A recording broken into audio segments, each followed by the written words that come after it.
Hi, I'm Rainey Howard, author and founder of RealLoveExists.com. Today, I want to talk to you about emotionally unavailable relationships. You may be wondering why are you keep attracting unavailable people? Maybe you're a woman and you are constantly attracting unavailable men who are unattached to you emotionally and in the relationship. And you may feel lonely, although you're in a relationship, you may feel that you're by yourself because that person is so unattached. They are so unavailable that you feel as if you're alone.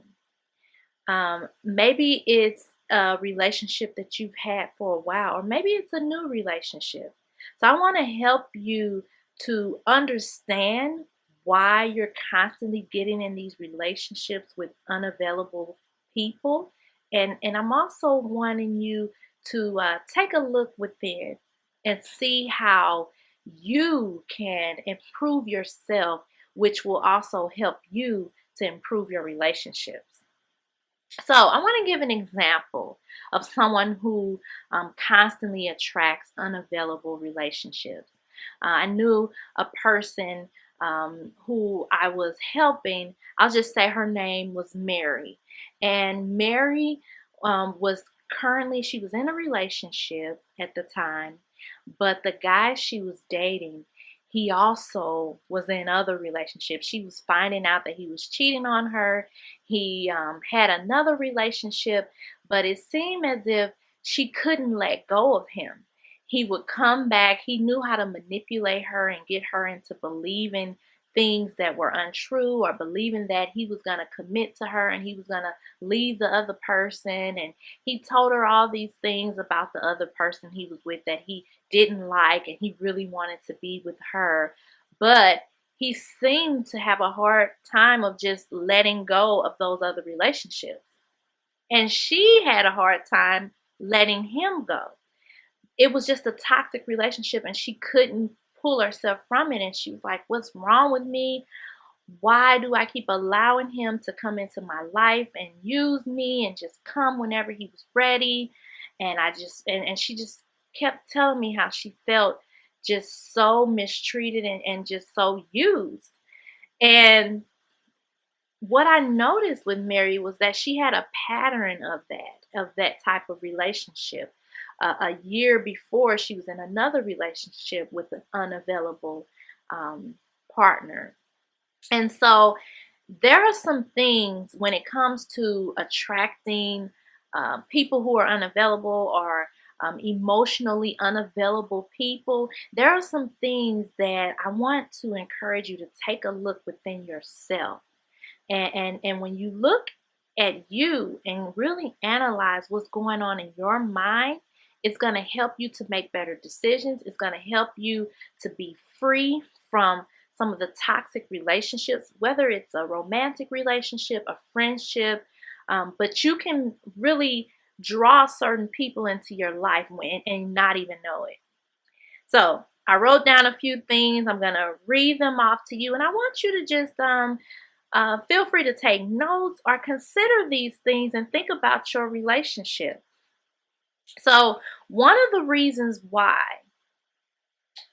women we attract unavailable men, one of the reasons is because we unconsciously fear rejection. Now, you may be thinking, unconsciously fear rejection. How would that mean I attract unavailable men into my life? Well, if you have a fear of rejection, or a fear of engulfment, or fear of being smothered, or just this fear of this belief that you may lose yourself or lose that person, it can cause you to attract unavailable people, even though you may believe you're available. So in your mind, you're thinking, okay, maybe you feel like, I'm single, I want to be married, I want to be in a relationship, I'm available right now, right? You may be thinking that as a single person, but you get into a relationship with an unavailable person, and I'm telling you now, really deep down unconsciously, there's a fear of you uh, not being losing yourself or losing that person, or there's a fear of rejection. And you may be thinking, well, I'm available. I feel like I'm open and I want love. I want real love and I want to be married and all of that. But you may be fearing um, failure in a relationship. Maybe deep down inside, you're afraid of the pain that comes with losing someone you deeply love. So you, in a way, you kind of you detach yourself. You're unavailable yourself. And you may be thinking, how? I know several single women who say they want a relationship, but when they get one, they'll talk to the person every other day. And it's okay with them. Or they may see them a couple of times a week, and that'll be okay with them. Or they say things like, I'm glad he's not calling all the time, or I'm glad he's not smothering me. I'm glad that he gives me my space. When you say things like that, that's a sign that it's something going on within you, that you're afraid of getting too close to someone. You may be protecting yourself unconsciously. And so what happens is when you already have that feeling of, I don't want to be too close. I don't want to, that fear of failure in that relationship, you attract unavailable people.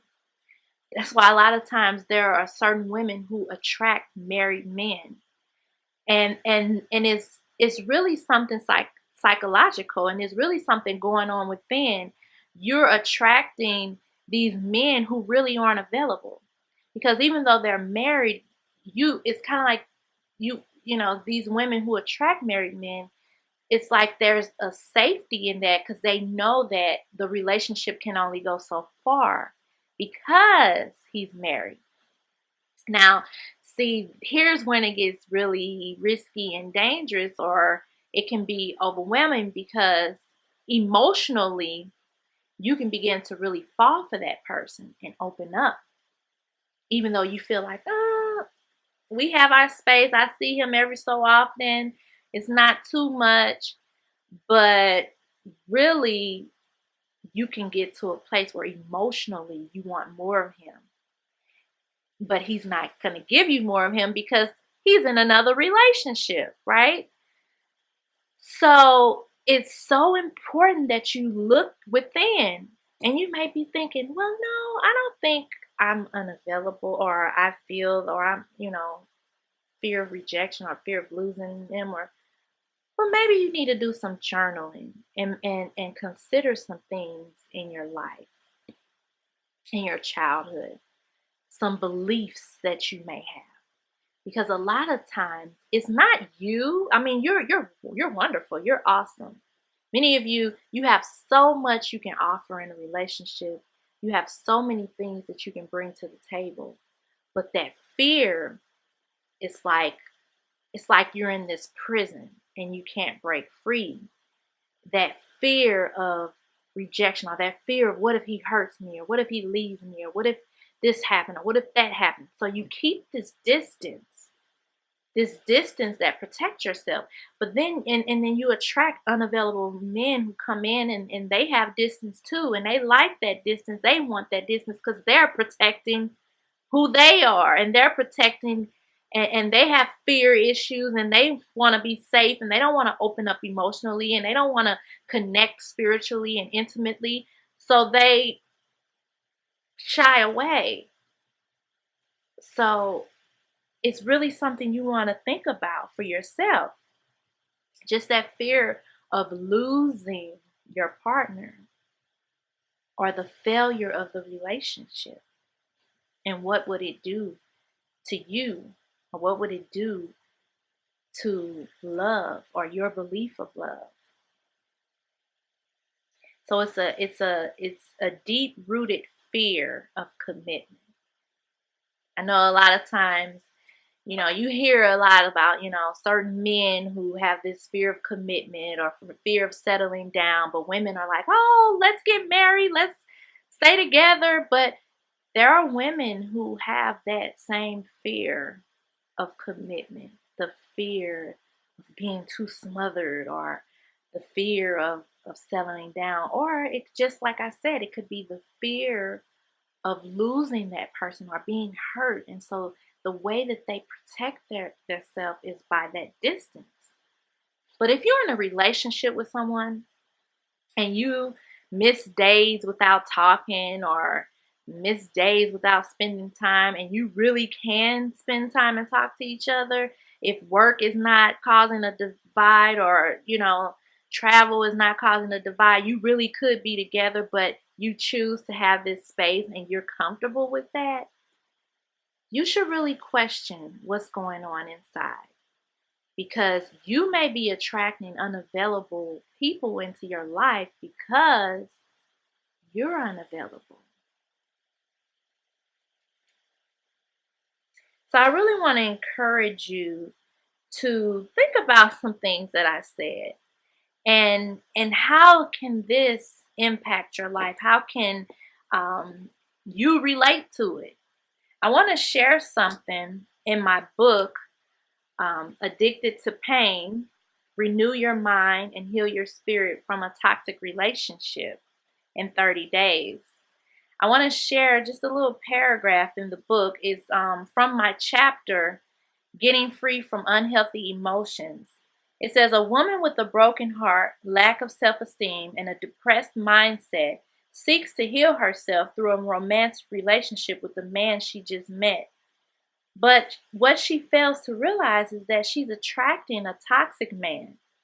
She later discovered that her man can't heal her broken, empty heart because he's in pain too.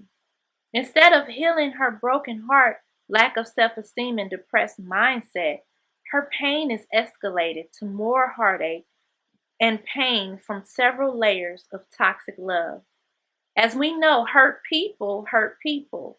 Now she believes that man is the cause of her problems because he's the obvious issue on the surface. She can no longer see the root of the pain because now there are levels she has to work through. She must understand her pain will not end unless she gets to the root. So I want to encourage you, if you want the book, you can get the book on realloveexists.com. And that's real love exists, no S on the end.com. You can also get it from Amazon and anywhere books are sold. But I want to encourage you to get to the root. Everything on the surface that may seem like this is the problem. Oh, he's the problem. He don't come around. He don't spend enough time with me. He don't show me he love me. He don't put me first. All of that is on the surface. All of that seems like that's the big problem. But really, there's a root of the actions that create that problem.